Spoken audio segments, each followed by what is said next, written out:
So one of the first things I want to talk about is execution. Execution is extremely pivotal for playing fighting games because you have to adapt to every situation, and one of the core fundamentals is knowing how to execute your basics from a Shoryuken or Dragon Punch motion to a fireball to a reverse fireball to anywhere in between. And this is one of the key steps that I always recommend for players, especially on the beginning level. Obviously, you need to figure out why you want to play fighting games, but once you figured it out, you need to understand just how to control the game itself, because every game kind of controls the same in the fighting game genre, and you'll have to kind of gradually learn which ones do what, depending on which game you're playing, of course, but you want to at least be able to dissect which is which and how to be a better player as a result. So, what I'm going to do is I'm going to boot up any fighting game, probably like Street Fighter 5 or something like that, and we're going to just kind of look at some of the simplistic things of that game, and we're going to take that and turn it into fundamentals that you can apply to almost any fighting game that you play. Okay. So say you're a newcomer and you just buy your favorite fighting game and you're like, cool, I really wanted to play Street Fighter 5. And you see Street Fighter 5 and you finally pick it up, you got Champion Edition, and you're like, well, what do I do? What are the controls? This is one of the first things you should always figure out. Usually, like, if you go into training mode or something, it'll let you know what the controls are. But say you don't want to go into the tutorial, which is what I recommend anyway. We'll go to the training.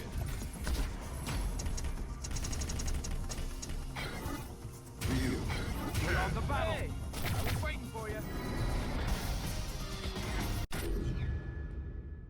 So one thing about this game, and pretty much any fighting game, look at the character roster and just pick who you feel like you want to play with. You shouldn't try to look at tier lists because you're just trying to learn the game. Trying to decide which character to play before even playing the game is counterintuitive to you bettering yourself as a player. So, say you're Ryu. Hold on, I'm going to do this. Say you wanted to play just the base character of Ryu. The first thing you need to do is understand which buttons do what. So, what you can easily do is you can go to your control settings, and you can see which buttons do light, medium, hard punch, light, medium, hard kick, and then the button combinations on the side. This game fortunately has a button preview, so you can press them, and it'll show it to you. Not every game does that, but it's good to know at least what your buttons do. And of course, you have to get acclimated with moving forward, moving backwards, crouching, and jumping before you can even do anything else. Now, a lot of games do have tutorial modes, so they'll tell you and explain to you that there are dashes, there are back dashes, there are certain blocks that you can do, but I'll get into that much later. So one of the key things is that if you're a person who's just playing, you're probably doing a lot of this, and then you may get something really interesting, right? You may get something really interesting and a special move may come out, but you don't know how you get it. So what I usually recommend is that you go to the command list or the move list, whatever the game may explain. And then there are things like this that have these emotions, and you're like, well, what am I supposed to do with this half quarter circle motion? This is a Z motion. That doesn't make sense. And then there's tons of them, and then this is a half circle, and people get really confused really quickly. So I want you to look into the left side of the screen. Just practice putting in the input without the button. Once you get comfortable, then start applying a button to it. Start applying all the different buttons you can, and then eventually you'll start getting really acclimated to how the game works.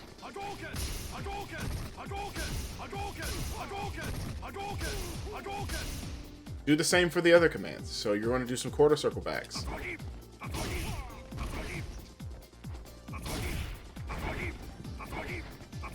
And remember, when it's a quarter circle back, it's always relative to the opponent. So you always want to try and practice doing that input. Now, what about the Z motions? The Z motions are never properly explained in the command list themselves. But all it is doing the quarter circle motion, but starting with forward and then a quarter circle. So you got that.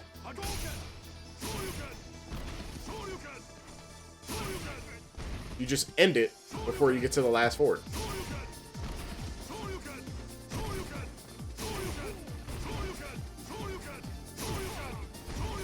It may look a little sloppy on my end,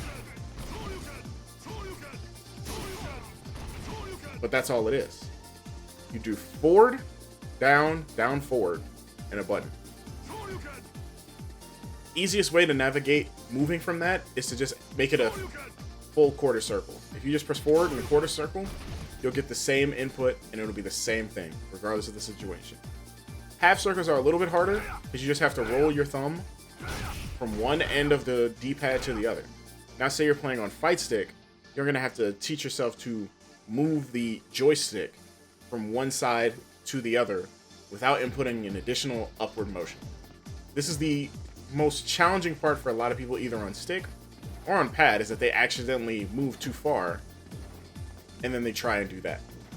So you don't want to go too high because then you're going to mess up your inputs tenfold. So what I recommend for anybody starting out is that you always start with just putting in input. If you can master doing the simple executions, do that roughly 10 times in a row and move on to a different move.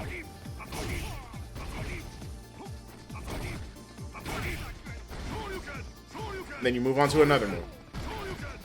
Then another.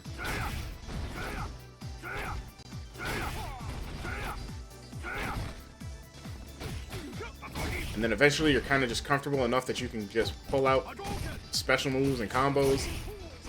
A1. But that's much later.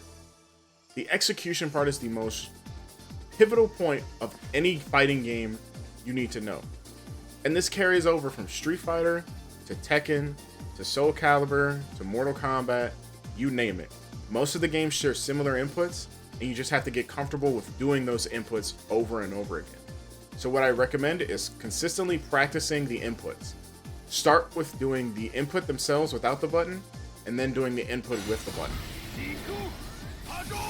And you'll be pulling off super moves in no time.